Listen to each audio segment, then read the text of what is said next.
Okay, so we take a look at this setup on the left-hand side. We can see the grip, certainly from that first session, is better.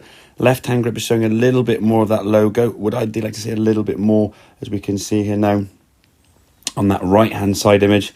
It's a bit blurry there, but we can see a little bit more of that kind of logo. And the right hand, especially with your right-hand dominance there, if that right hand turns over a little bit too much, it's going to make it quite tricky for you to square the club face up, cause that ball to go a little bit higher to the right. And as we said, because of that shot tending to want to go this way, your way of hitting the golf ball now is going to be either leaning back on your back foot, not really sort of rotating through, flipping your hands to try and square the club face up, or just swinging the club in this direction across the ball, kind of left of target.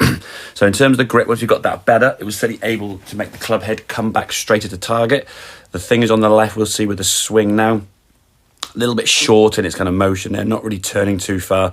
I think, as we said, from your point of view, almost the confidence that, am I going to make good contact? So I tell you what, I'll just do less of a swing to make it less bad. And you can see here now, just about as the ball is starting to get hit by the golf ball there, just about impact your hands there, just sort of slightly towards that sort of right leg more, as in your trail leg, hitting the golf ball. There was a bit of a sort of scoopy flick and then through to target, a little bit kind of rigid and not really much movement. And you can say again, falling back on that back foot, all these things that we said there, the ways you were trying to hit the golf ball to the left. So making that adjustment in the grip there, we can see now your left hand much more over, the right thumb now is sort of more with that crease up to the middle part of your chest rather than sort of over to your left shoulder.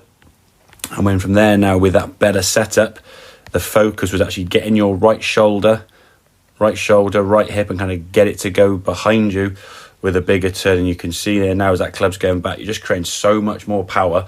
And I think once you sort of realise actually from this position up here compared to that one on the left, you were still going to make decent contact because the club face was square. We could come back to the golf ball, good strike of the ball, and a much fuller movement there. Your weight now, as we can see, is on that front foot, this right foot up on its toe, and you fully rotated up towards target.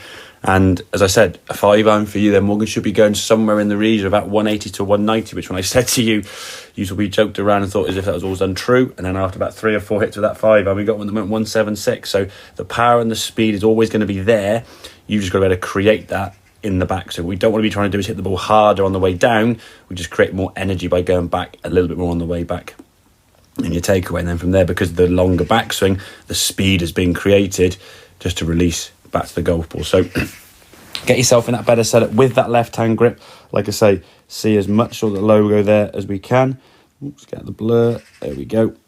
See more logo of that left hand. Make sure that right hand doesn't sort of sit too much on top. And then just having the confidence to say, get that body turning a bit more. And initially, as we said, we're going to see a few shots going to the left, down that left hand side, because your grip is squaring up the club face and your instincts are to try and swing it to the left to stop the slice. The grip cures the slice. Once you see a ball go more and more to the left, then the confidence will come in to start swinging the golf club more towards where you want it to go. So hope that makes sense. Any questions, obviously give me a shout. Have a good game of the weekend and I'll see you soon. Cheers, buddy.